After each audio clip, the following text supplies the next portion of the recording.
And then I also use a separate audio program just as a backup. If you're ready, in three, two, one. Hi, everyone. Welcome to Sandy K Nutrition, Health and Lifestyle Queen. Today with me, I have a special guest. His name is Nathan Jones, and he's the founder of Xlear, but it's spelled Xlear. I always used to pronounce it Xlear. So now we know how to pronounce it. It's pronounced clear. And he is a global leader in xylitol-based health solutions. For over 2 decades, Nate has championed innovation in oral and nasal health, funding research published in leading scientific journals and earning recognition from industry leaders like Better Nutrition and Vitamin Retailer. Jones has appeared as a health expert for CNBC, USA Today, Newsweek, and more. And today, this topic is going to be so good because we are going to talk about the health benefits of xylitol. We're going to talk about, obviously, the microbiome and nasal health and oral health and how important that is to the microbiome.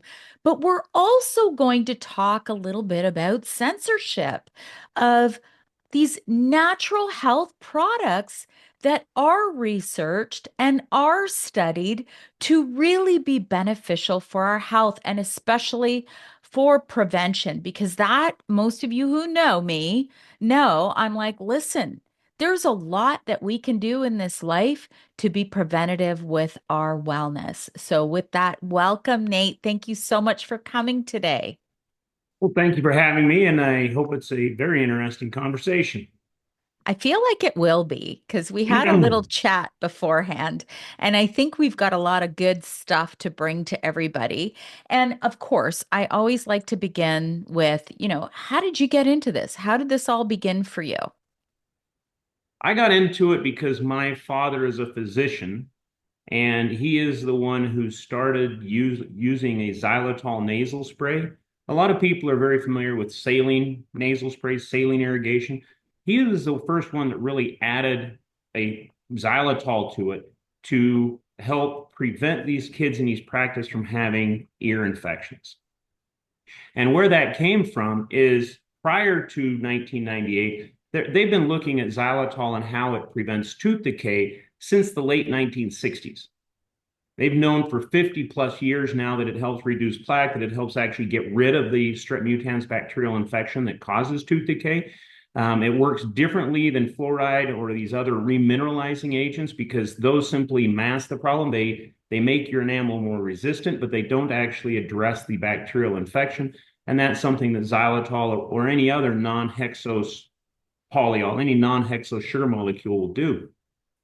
But the xylitol has the most research behind it. But in these studies, one of the things that they actually started noticing was the kids who used the xylitol gum, not only were they not getting tooth decay, they were also getting 40% fewer respiratory infections, ear infections, stuff like that. And prior to 1996, 98 timeframe, the dental journals were publishing that, but the dental and the medical were separate. They were separate places. And you wouldn't find people going in and researching a medical topic and being able to pull up the dental journals in that. And when PubMed came online, that was the first time that all of these were collated and searchable on the same database. And my dad, being a physician, he went in and he started querying preventing ear infections in babies because he had a bunch of kids with recurrent otitis media in his practice. And what kept coming up were these dental research studies. And then in 1998, there was a paper that was published in the Journal of Antimicrobial Chemotherapy where they showed that what's happening is the xylitol is blocking the strep pneumo, the H flu, the MCAT, these common bacterial pathogens from adhering to the tissue. And if you block that adhesion, then obviously you don't get sick because the bacteria or the virus has to adhere to the tissue. Then it penetrates into the cell, and that's where you have an infection. And so he came up with the idea of using it in a nasal spray because he had children that were too young to chew gum that were having ear infections. And, ear infections start in the nose. They really aren't, they don't start in the ear. They start in the nose. They go up through the eustachian tube into the ears. So he started using it in a nasal spray, and these kids stopped getting sick. And he had such good results with it that he started using it on older children and children that have a lot of respiratory issues. A lot of times they have multiple issues. And part of that is because you have what is commonly called a biofilm, like you have plaque on your teeth. That's a biofilm. And if you have chronic respiratory issues, whatever type they are, chances are pretty good you have a biofilm buildup in your upper airway. There was a great paper written by a Dr. Ronald Hoffman. Any paper that I reference, though, I want to make sure that you can go to our webpage, and we have a page where every study that I reference, it'll be there. You can read the summary of it, and then there will actually be a link where you can go to this actual study in the medical literature and do that. Again, our webpage is xlear.com, and I encourage people to go there and read up on it themselves. Don't trust me 100%. Most people don't know me from Adam, so go there and read the studies, please. But he started using this on older children who were having constant respiratory allergies. And within a couple of weeks, they started being better also. They stopped needing to come in for their allergy treatments every week. They were out playing sports again. And so I was actually working doing underwater welding, underwater construction out in the Gulf of Mexico on the oil rigs. And I came up to visit him one time, and he told me about it, and I said, "Well, why don't we go and sell it?" He goes, I'm 63. I don't want to risk my retirement." And I said, "Well, okay, I'll do it." And so in 2000, I started a company, and here we are today. Okay, you are blowing my mind about the whole ear infection thing.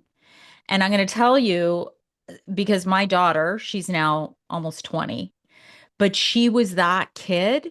I actually have pictures of her, Nate, with cotton balls in her ears because I was using herbs to try and help the ear infection so she wouldn't go on yet another course of antibiotics. I mean, this was going back, like I said, 20 years, and I was still like a holistic mama back then, but I didn't know about xylitol. Like, so I don't know, that's like 20 years ago. No, a little less. She would have been, around 2 years old. But then interestingly enough, the allergies to peanuts came up soon after that, like severe anaphylaxis. But the whole point is that I was this desperate mom. I didn't know what to do. She was a toddler and she kept going on all these courses of antibiotics. And then, there were times that she would have to be on puffers. So how do you even use xylitol? Like you said, there are kids too young to chew the gum. So what do you do? Like make them rinse with it? Like, how do you give them xylitol when You they're two just use years a old? nasal spray and spray it up their nose. Oh, you can do that for a Yeah. child. So the nasal spray that my dad developed was originally developed for babies. It was developed for infants that were too young to chew gum. Wow. I mean, my kids have been using it since literally the day they were born. When kids are born, they're usually given saline drops to put in their nose to moisturize it. The saline and the xylitol actually works better in any instance. I can't find a single instance where saline alone works better than xylitol because the way that your mucous membrane, I guess, regulates how fluid your snot is, your mucus, is by shuttling salt back and forth across the membrane in your nose. Okay. If your nose is runny, then it will transport salt into the tissue, and the water will follow the salt. If your nose is dry, it will shuttle salt out of the tissue into the mucus, then the water will follow the water will always follow the salt. The difference is xylitol does not get transported back and forth across that barrier, across that cell membrane. And so xylitol will constantly sit in the mucus and slowly pull moisture out of the tissue toward it. That's one of the reasons why it actually reduces inflammation in the nasal cavity quite significantly. Two examples of that is there was a study, again, these are on our webpage, where they used ultrasound. They measured the airway volume, and then they used our nasal spray. And in 3 minutes, they measured the airway again. And in those 3 minutes, the airway volume improved by 20%. Whoa. It's a huge amount. And if they use it on a regular basis, once in the morning, once in the evening, kind of like what we suggest as a hygiene tool, there's a study out of Georgetown University here in Washington, D.C., where an ENT comparing it to saline actually showed that it increased airway volume 36%. That's incredible. So, okay, because we all know, listen, my son back in the day, I always talk about all the things that I used to do. Like I tried to do things holistically, but this is way before I became a holistic nutritionist. And he had his tonsils and adenoids removed when he was only 5.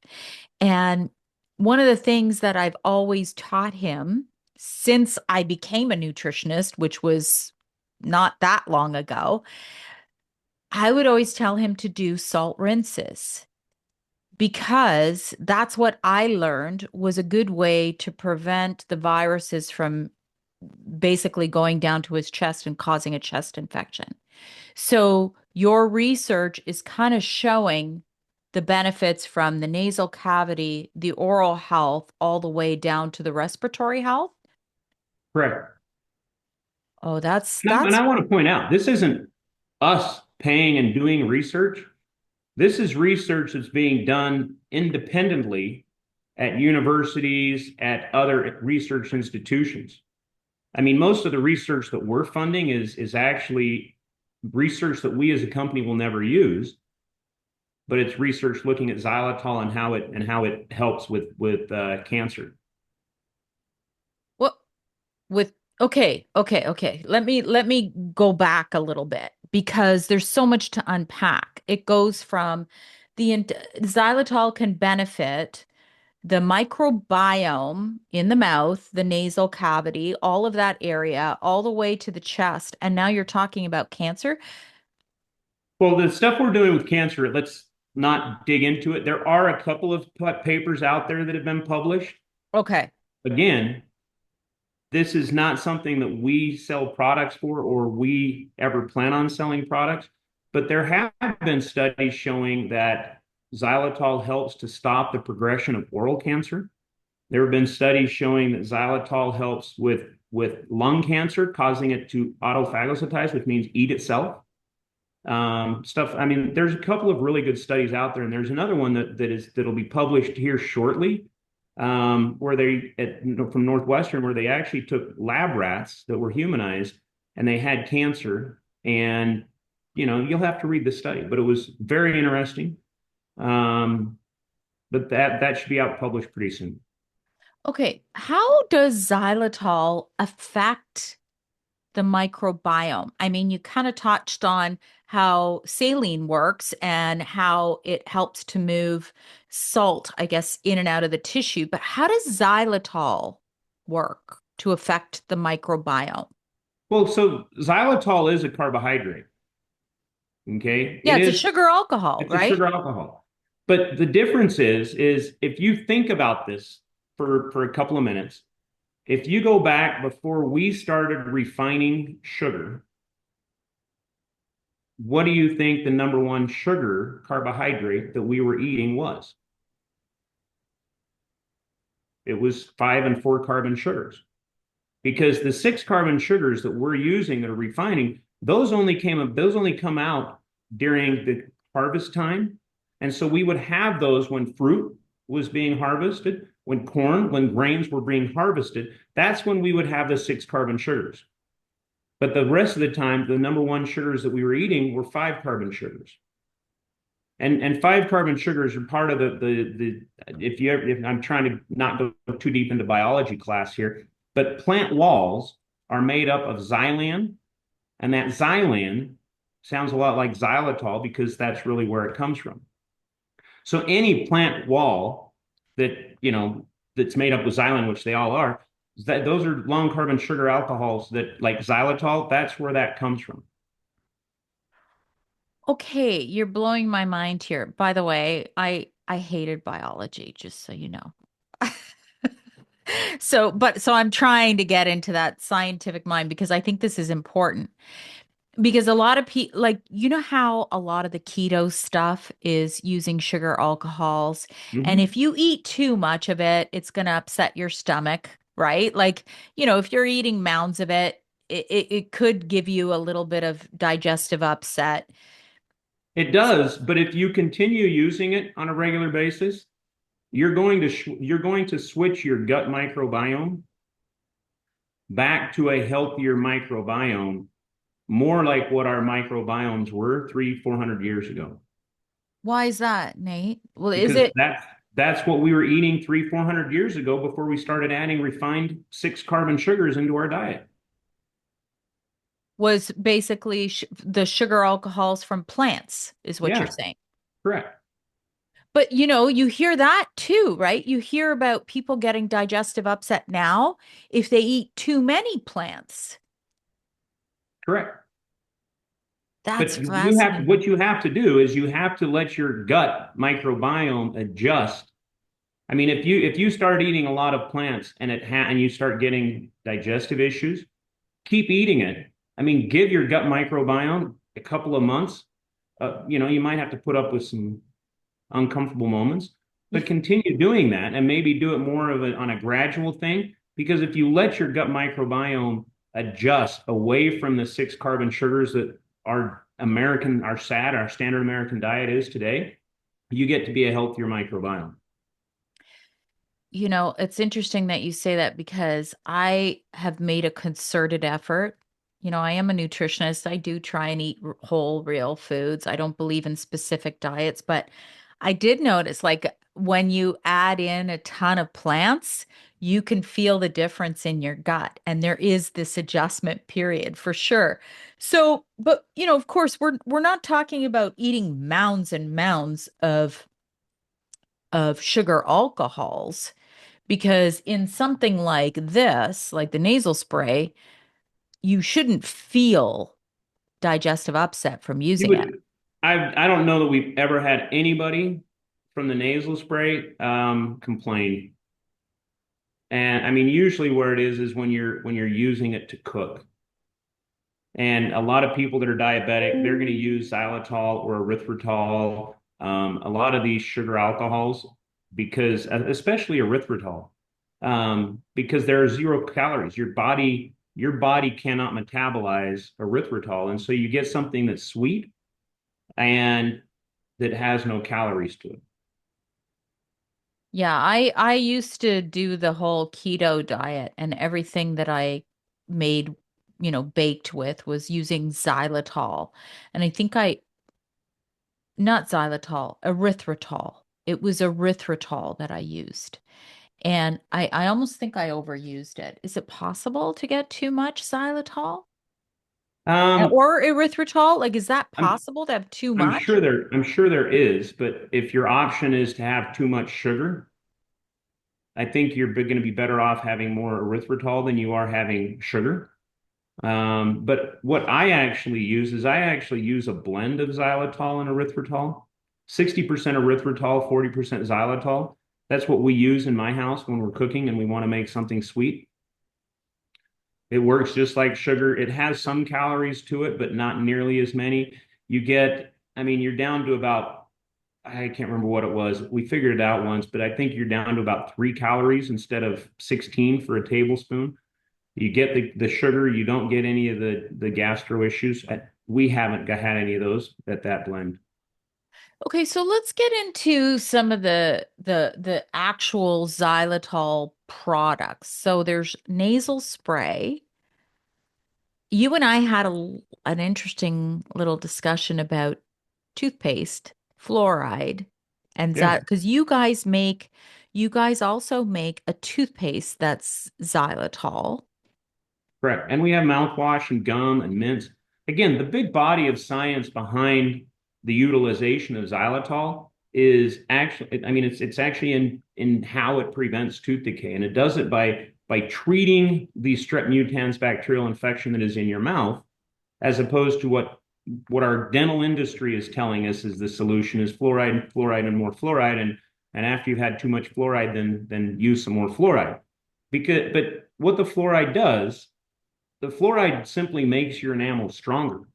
When your enamel demineralizes, if you have fluoride and it remineralizes from hydroxyapatite, which is what our enamel is made of, to fluorapatite. And fluorapatite, nobody questions, it's stronger than what hydroxyapatite is. So if that was the only option you had, that's actually not a bad option. It's a great option to use because it makes your enamel stronger. But the problem is that we know that there's so many other options that work better than fluoride at remineralizing and strengthening your teeth. And there's other options that work better at actually treating the bacterial infection. And then there's the fact that fluoride is not really meant, it's not beneficial if you're swallowing it, Well, that's true. right? Like it's one Well, I've read don't tell the dentist that. because, I've read some research, Nate, about, you know, the intelligence of our children being diminished by swallowing too much fluoride. So, you know, there's that. It's one thing for it to be for our teeth, but it's another thing when you're drinking it, swallowing it, all of that, And that, right? and that is true. But the thing is that the whole fluoride argument, it shouldn't be an argument simply because since fluoride came out 75 years ago and they started putting in our water, we have researchers have shown us it's not, it isn't debatable. There's lots of other products out there that remineralize your enamel better than fluoride does. We actually in our toothpaste we put a product called sodium trimetaphosphate. And studies show going back to the 70s that it actually remineralizes your enamel about 36% stronger than what fluoride does. But yet the ADA and the FDA and the CDC still only promote a fluoride only, practice for preventing tooth decay. Again, fluoride does not treat the strep mutans bacterial infection, but you can use xylitol, you can use erythritol. If you use it on a regular basis, you get rid of the bacterial infection. And you can also, university, I'm thinking it was UCLA, but one of the California universities actually came up with a dental vaccine. And I don't know much more about it other than that it was drops that you would put in your mouth. It was effective at actually getting rid of the strep mutans bacteria. And our government, our health agencies would not allow that to come to market. I don't know why. Well, we can surmise, right? That strep mutans bacteria, why is that so bad for us? Is that because you know how they talk about your oral microbiome and how it could connect to your heart, like heart disease? Is that one of the bacterias? Do you know? Well, strep mutans, it's a mutant. That's the whole definition. Strep mutant. It's a Okay. mutant bacteria. Okay. And it mutated after we started having all kinds of access in our mouth. Bacteria in our mouth had all kinds of access to all kinds of sugar. It mutated. And it doesn't metabolize the six carbon sugars as fully as it should because it doesn't have to. And when it doesn't metabolize it, it actually excretes, sugar bug poop is what we tell our kids, but it actually excretes an acid, and that acid is what dissolves the enamel of your teeth. Okay. And we've known since 1924 that tooth decay is a bacterial infection. And today in 2025, we are still not treating it as a bacterial infection. That's fascinating because you hear of some kids who have cavity after cavity after cavity, and then they'll say, "Oh, well, it's genetics." Like, no Well, way. it might be genetics of the bacteria in their mouth. It's not the genetics of the person. Tooth decay does not come from bad genetics. Most of the time, it comes from just bad parenting. Ooh, that's a bold statement, Nate. Well, but the problem is that the dentists aren't telling the parents the proper way to treat tooth decay. Okay. And so it's bad dentisting, dentisting. I don't know There's what a you call it. lot of that going on, Nate. But it's because the parents are listening to the professionals. But I mean, when you just stop and think about it logically, the dentist sits there and says, use more fluoride, more fluoride. You're not treating the bacterial infection. So the parents that we need parents that are much more proactive in their children's health care and pushing and asking the dentist, why aren't you talking to me about ways to actually treat the bacterial infection? Yeah, you know what? But that's one of the reasons why I do what I do, right? It's to provide information that's not necessarily the mainstream narrative that the American Dental Association or the Canadian Dental Association is regurgitating over and over and over and over again. And then we hear it from our regular dentists, and it's the same old, same old. So that's why I do what I do. It's to say, okay, I'm giving you breadcrumbs.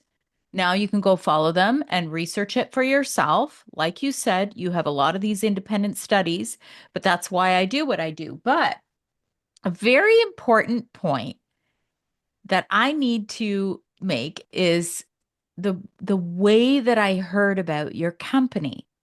And this would have been 5 years ago. I'm part of a community where we were trying to learn what can we do to optimize our wellness during this pandemic. And so I'm going to preface this just by saying we're not giving any medical advice or anything like that. We're just having a conversation here. I think it's very important to talk in that way because we're not giving you expert advice. We're talking about some situations that happened during the pandemic. And I don't want to get in any trouble for saying this, but I was doing my research back then and I found your product through my group of professionals in this preventative health.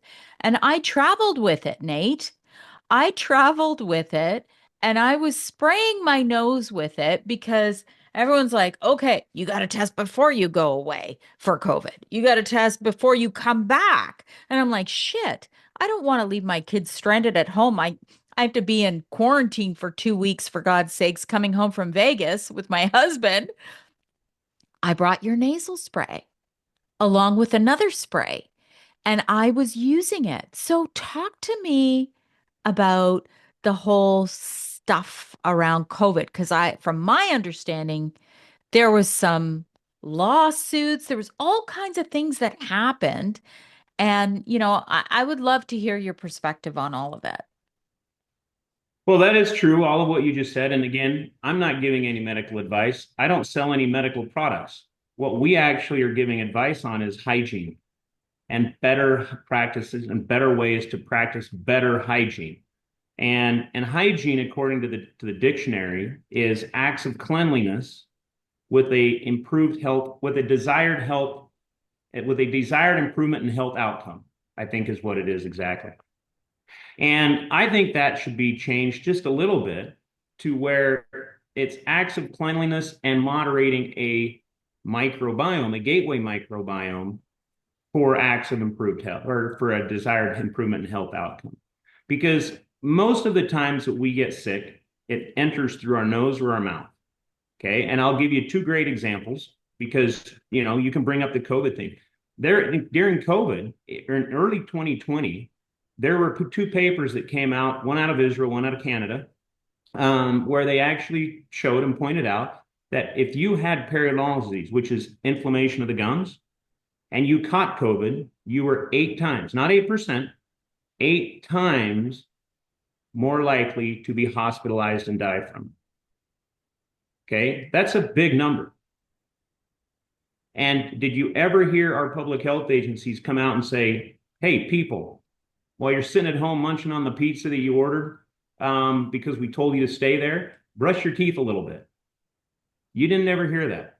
The second thing is when it comes to nasal hygiene, prior to 2020, the CDC here in the United States, the Center for Disease Control and Prevention, they actually had on their website advice on how to treat a respiratory coronavirus infection. And it was by using nasal saline irrigation to physically reduce the viral load in the nose, to make it so it didn't spread to the lungs, and to make sure that you didn't, breathe it out on other people, because you're washing all those viruses out of your nose and they're going down the drain. And in early 2020, the NIH actually funded a study that was done at Vanderbilt University in Nashville, Tennessee. And in that study, they took 60 patients, all of them over the age of 65. All of them had other comorbidities. Every single one of them had symptoms. Every single one of them tested positive. And every single one of them used salt water, and they were better in under a week. And you would think that the government agencies, if they truly were looking out for the best interests of our populations, they would have said, hey, people, go down to the store. It's going to cost you about $10, but if you get sick, start using a nasal irrigation. But they didn't. And that's where hygiene comes into it. They were ignoring the hygiene solution. And to go further on it, when it comes to adding other ingredients like xylitol, there was a study that came out of the University of Tennessee in Knoxville where they were looking at how xylitol and iota-carrageenan blocked the ability of SARS-CoV-2 to adhere to the tissue. Okay, and I mentioned earlier that my dad made this whole product because a study came out showing how xylitol blocked bacterial pathogens. We had never looked at it at blocking viruses, and we should have. But this study, we could actually, once you saw that study, it was like, okay, if it blocks the SARS-CoV-2 virus to an undetectable level, then that's going to have a huge impact on reducing infection. The same way washing our hands, the same way using salt water. We tried to share that information with our government, and our government, the Federal Trade Commission, they actually sent warning letters to me and my company, Xlear. They sent them to Navage, they sent them to NeilMed, some of our competitors, and told us not to share the data from these studies. And the other companies that I just mentioned, those companies, they said, okay, we won't, we'll be nice, we're going to do what you tell us to do. And they shut up about it. We continued to share that information, and the government sued us. Okay, and they came back and they kept asking really bizarre questions. They came back and said, you can't use this study because it wasn't done on human airway tissue. No, it was done on what is the pharmaceutical industry standard, which is vero kidney monkey tissue. But they said, well, that's good enough for the pharmaceutical industry, but you, a hygiene product, you need to go out and do it on human airway tissue. So they're holding us to a higher standard for something that's not even a drug. They hold it to a higher standard. But the good thing about it is we went and did the study that they asked. We actually did the study on looking at human airway tissue. And the interesting thing is, not only did we look at SARS-CoV-2, but we looked at RSV. We looked at H1N1. We looked at H5N1, the bird flu. We looked at rhinoviruses. We looked at a number of different viruses, and we looked at a number of different sugar molecules. And the interesting thing is, different sugar molecules block different viruses more effectively. The only thing that we have not found a sugar molecule that will block it is actually the rhinovirus. But all the other ones, that I just mentioned, we showed that you could block it. And the interesting thing is the FTC, when we went and shared that study with the FTC said, well, you can say that it blocks RSV. You can say that it blocks H1N1. You can say that it blocks H5N1, but you can't say it about SARS-CoV-2. And at that point, I just said, this doesn't make any sense. Just, and I told my attorneys, I said, just kind of let them sue us, because what they're saying doesn't make any sense at all. And we're sitting here trying in good faith to share the studies and actually discuss the studies with these people at the FTC. But it was kind of like chit-chatting with children, because they made no attempt to even understand what we were talking about. They said, you do it the way we say to do it, or you don't do it at all. And so they sued us, and we spent $3.5 million over 4 years fighting them in court. And about a month and a half ago, they just I mean, in my opinion, I think that they knew that they were going to lose. And rather than have a judgment against them, they just quit and said, okay, we'll dismiss it with prejudice, which means that they kind of admit that they're wrong and they're walking away from it. Whoa. I mean, I have a lot of questions in my mind, but I'm not sure we're going to go there. I just don't understand why. Why? What part of why? Why were you allowed to speak about all those other viruses except for the SARS COVID virus? Because it was never about the science. It was about the power. They had said we couldn't do it. Didn't matter what kind of studies we brought to them. They didn't care. They said we couldn't do it about SARS-CoV-2. One of the things that was very telling is when we were doing the deposition, we asked these attorneys, how long have you been with the FTC? 20 years. It was about the average, I think. And we asked them, how many times in 20 years has the FTC sent a warning letter to a company or an entity? And after sending out the warning letter, they received enough studies to where you were okay and you retracted the warning letter. And let me just put it this way, it's never happened. Right. And so you either have attorneys that are so brilliant that they've been batting 1,000 for a quarter of a century, or they're corrupt. Those are the only two options. Well, I think also, Nate, the fact is that just like you said with some of your competitors, they just didn't proceed further. So a lot of people are not willing to risk it and to, you know, go to bat for their product because of fear. They're afraid to. Well, they should. If they trust their product, they should go to bat for it. Well, okay, I mean, I we could go on there, but I do want to ask that because I don't want to forget is there has been some stuff about xylitol being connected to cardiovascular events and that kind of thing. Are there any contraindications to using xylitol? No, and there's really only one doctor, one group out of the Cleveland Clinic, and it's the same doctor. And every year he puts out another one. He puts out one on erythritol, and then he puts out one on xylitol. And it really is the same thing, but they're not even looking at realistically that xylitol is what's causing this issue. I mean, if you look at one of them, if I remember right, he gave them the xylitol or the erythritol the night before, and then measured it in their blood the next morning. Well, neither one of them stays that long in there. One of the other ones, and there's a paper that just came out, and I can forward it to you if after this. We should have read it before, where they actually point out that the xylitol and the erythritol in these people is a marker. Okay, it's not the cause; it's a marker that you have issues with your heart. Because you have a marker, if you take away the marker, that doesn't cause the marker isn't what's causing it.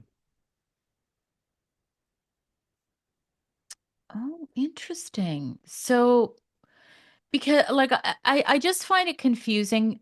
And one thing I always say, Nate, is for almost every study that supports one thing, you can find something to negate it, right? I mean, Yeah. it's research. And really, we're all bio-individual. We have to see what works for us and our own physiology. So, there's that. And I think personally, I always believe in everything in moderation.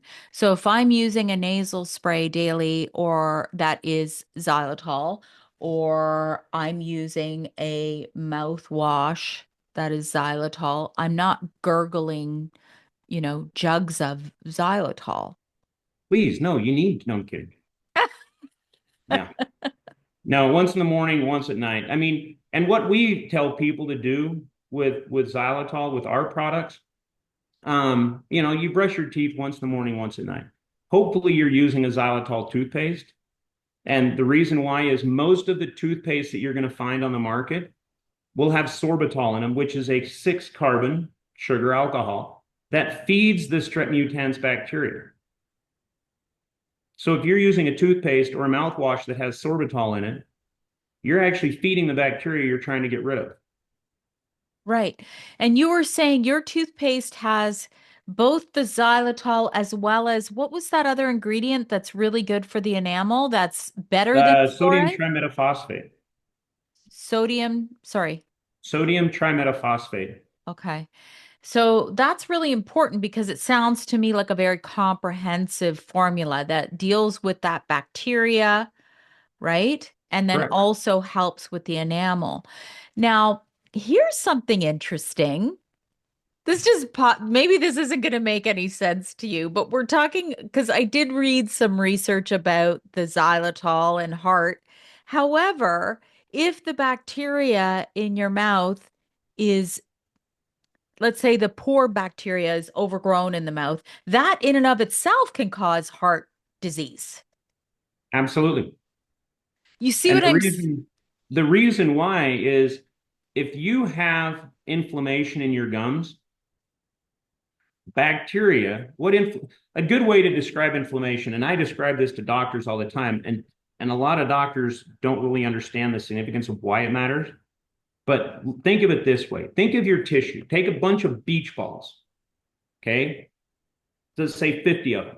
And if you fill them half full of water, you have a bunch of cells that are very malleable. And you could actually take those and stack them up and make a cell membrane, take the garden hose and squirt it, and no water gets through because they're all molding and filling in the gaps. Now inflame this tissue, inflame it by filling them all full. So now they're all tight balls that are inflamed.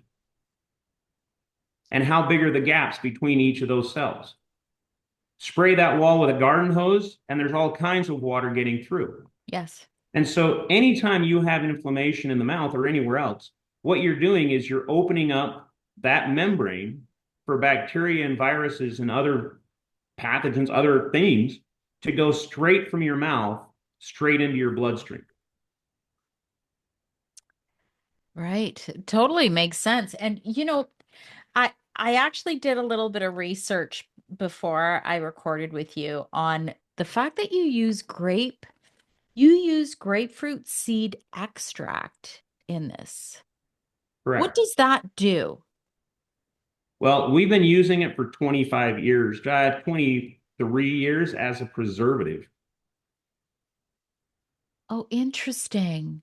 But it turns out that that in some of the studies that we did going back to to the SARS-CoV-2 again, in some of the studies that we did, the very first studies that we as a company did, we just sent our nasal spray up and had it tested to see if it killed the virus, sorry, to see if it destroyed the virus. And it did. And we originally thought that that was the xylitol doing it because the xylitol is the number one ingredient there. And until we broke it down to each of the individual ingredients, it was actually the grapefruit seed extract at 0.2% was annihilating the SARS-CoV-2 virus as effectively as a 70% solution of alcohol. Holy smokes. So that little formulation together in synchronicity is what's really helping when you're taking it for preventative Correct. measures. Correct. And, I also did some research because I know that grapefruit itself can, what is that enzyme? The cytochrome P450 enzyme. You know how that enzyme in a lot of medications, it can prevent absorption of certain Yeah. medications.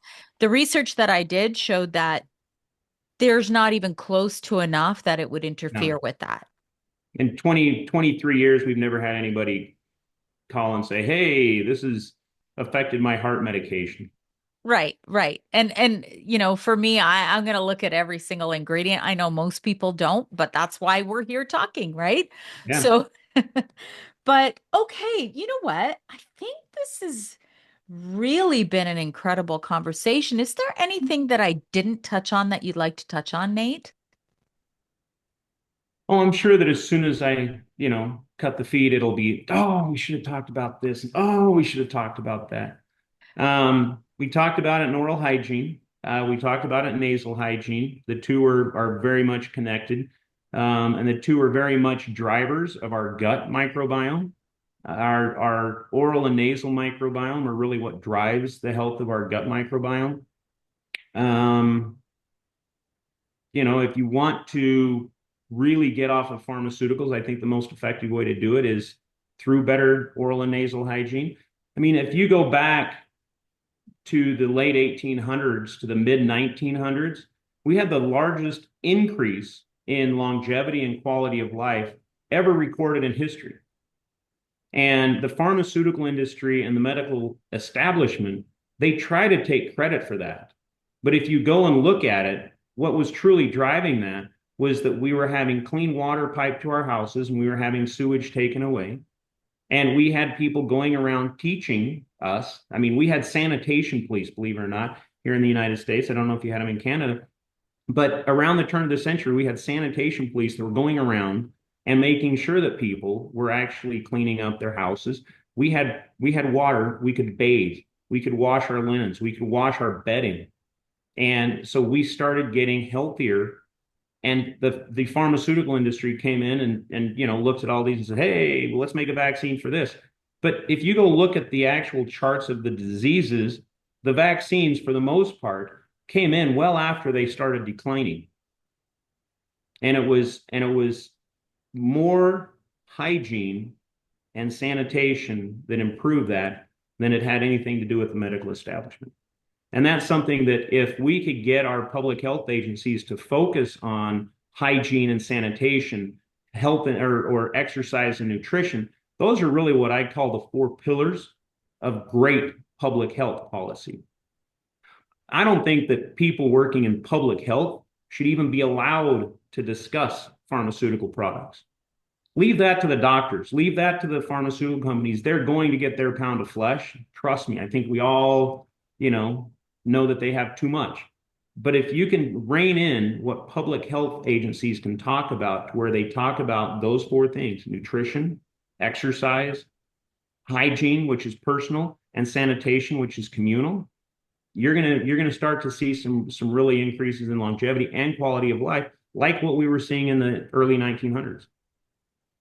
Yeah, I would have to agree with you because, you look at our nutrition, there's so many things that are really not doing well. Even like our water quality and our food quality. I mean, we didn't even get into mineralization of our soils. And, I see all these people like going and getting ozone water and then having nothing in their water. I'm like, no, please don't do that. Like chlorine and fluoride, okay, in our water, not great, but don't take away everything, all of our minerals, so that it's basically void of anything that we need in our body. So, yes, I would definitely align with you on that. And let us know, where can we find you? How can we find your products? Are they available worldwide? They're available in the U.S. They're available everywhere. CVS, Rite Aid, Walgreens, um, Target, Walmart, all of your natural retailers, with the exception of Whole Foods. We actually pulled out of Whole Foods a number of years ago Why is because that? they kept wanting to charge more and more and more. And it was just ridiculous that they wanted to drive the price up while everybody else is trying to keep it the same or bring it down. And so we just pulled out and left it. But you can find us in pretty much every store. Obviously, you can find us online. You can find us at our webpage, xlear.com. Obviously on Amazon, Vitacost, iHerb, all of those places. And there's a lot of retailers. Most of your natural retailers in Canada will have our nasal spray and some of our other products also. Perfect. Thank you so much, Nate. I really appreciate this conversation and I appreciate your passion. I really appreciate it when I see people like you. Well, thank you. Thank you. That was really, really